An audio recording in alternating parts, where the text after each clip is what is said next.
Kylie Jenner bought Travis Scott a Lamborghini for his birthday.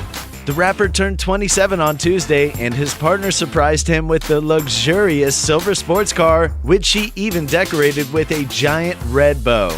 Travis shared a picture of his gift on Instagram story and captioned the post, "Wifey, you go in every time." And that wasn't all, as the 21-year-old makeup mogul also sent her boyfriend a giant pair of sneakers made from flowers, decorated their home with lots of balloons, and even presented the Sicko Mode hitmaker with a pile of gifts wrapped in personalized wrapping paper featuring their 14-month-old daughter Stormi's face. Sharing photos of the balloons and wrapped gifts, Travis captioned his Instagram post, "Going ham all day. Blessed to see another year with family and friends. Love everyone that helped me in my life. Thank you, God." On her Instagram account, Kylie shared a gallery of family photos as she wished Travis a happy birthday and urged him to have another baby with her.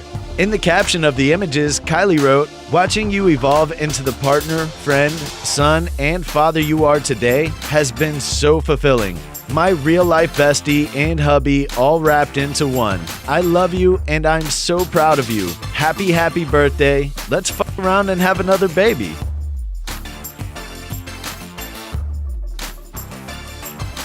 Sick of these promos? Like us and subscribe so we won't have to make up any new ones.